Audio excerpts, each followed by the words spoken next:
Well, you'll have to forgive the bright lights because it's nearly 8 o'clock at night here, and as you can see, I'm at church. I made it to this little chapel here on top of a hill, and so I have this amazing view of the city. Not sure if you can see this, sort of.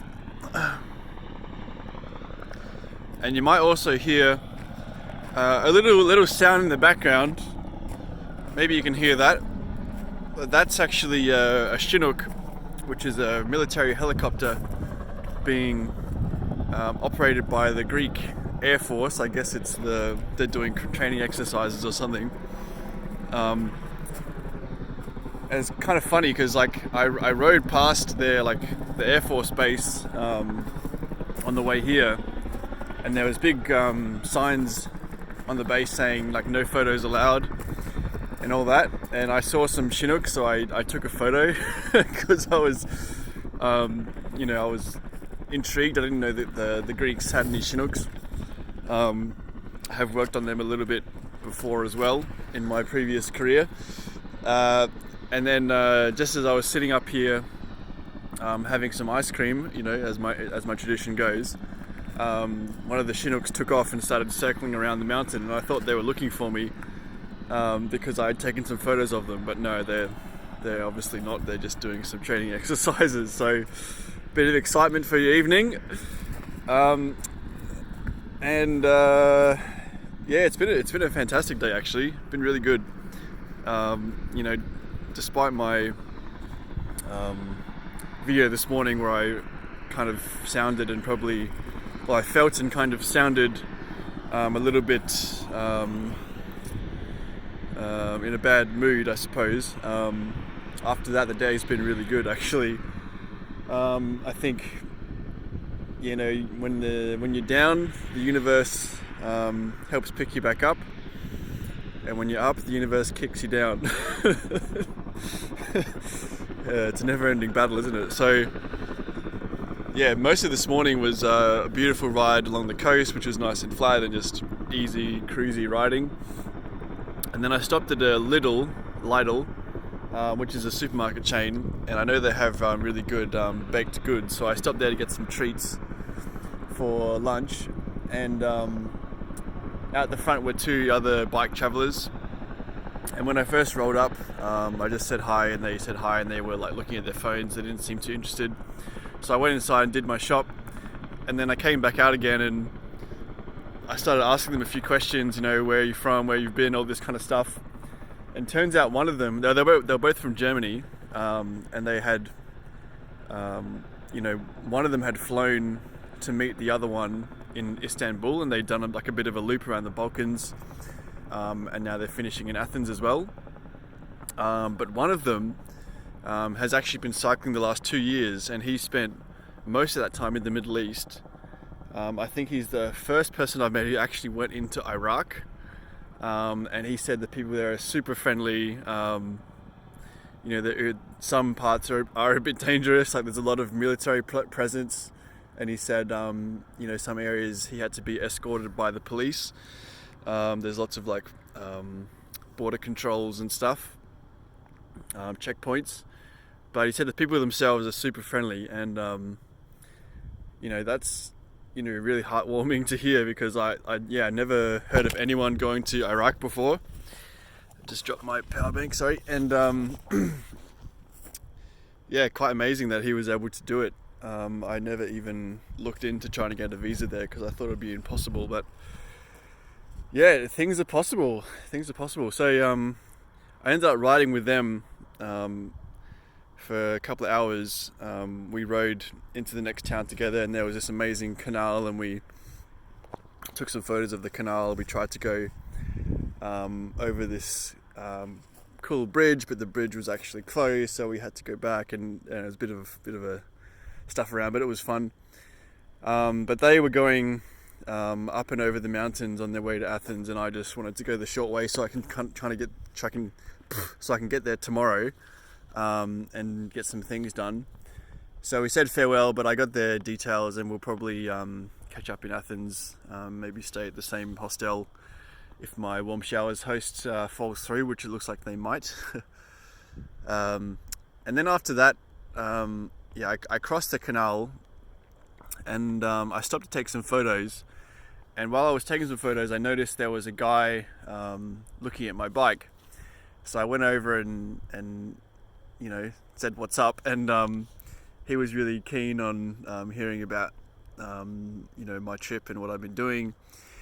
And turns out he worked at this little like bungee jumping store. What do you call it?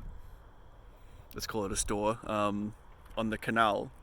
And he said, you know what, like, if you want, you can come down and stand on the platform and watch people jump off.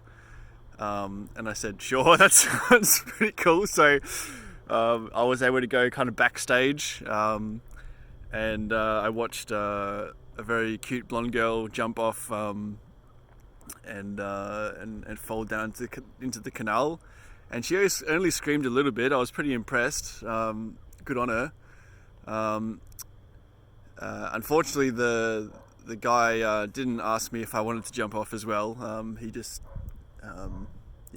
that was as far as the offer went. So I didn't want to push his hospitality any further, and I also didn't really want to jump myself. I was a little bit scared, so I just left it at that, and went back up and was packing up and stuff. And this guy who had invited me down, he comes back with a little card, and he's like, I've got this gift for you. And it was like just a card that they use for taking people's information when they sign up. And he had drawn like a really nice picture of a bike on it, and he said, this is for you. And it was so sweet. It was such a nice gesture.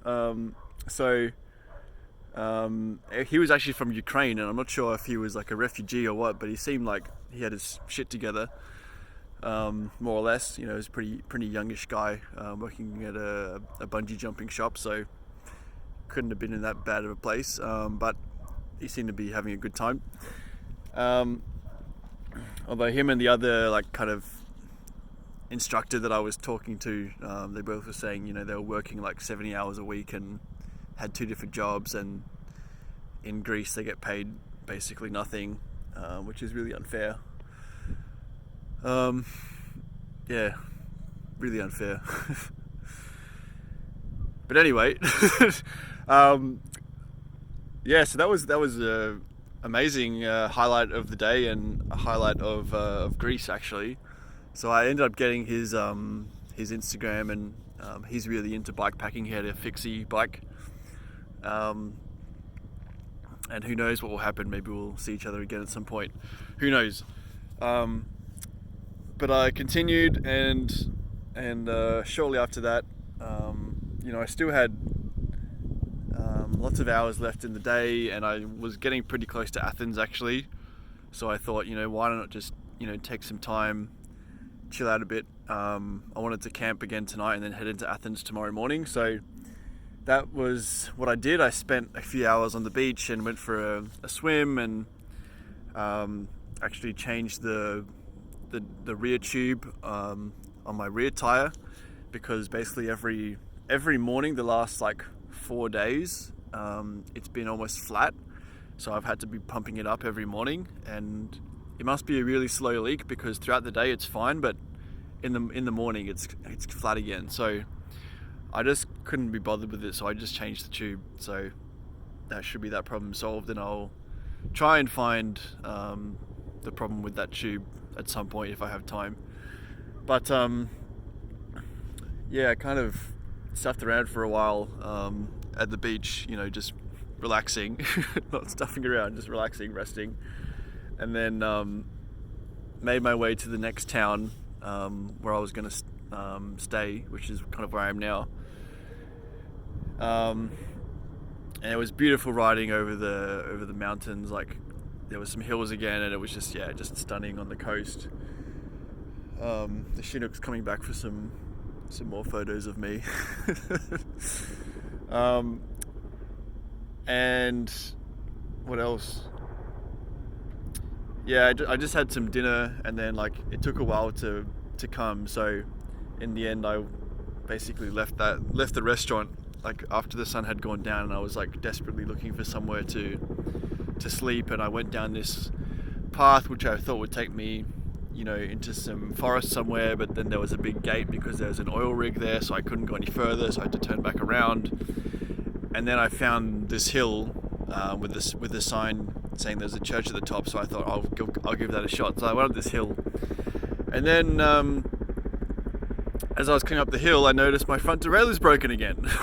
So, yay! It's a never-ending problem, this freaking derailleur.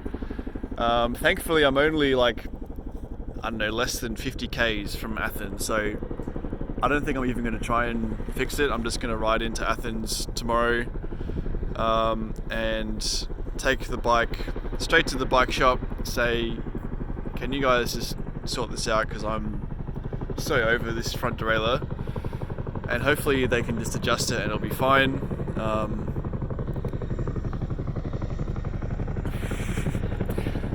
Worst case, it's broken forever, and then I'll have to ride to Istanbul without it. I don't know what else to do at this point, but either way, I'm getting to Istanbul, and this derailleur is not going to stop me. So, yeah, I'll leave it at that before the Chinook comes and puts me in jail. So, hopefully, I can record a video tomorrow, even if I'm doing it from a jail cell. Bye.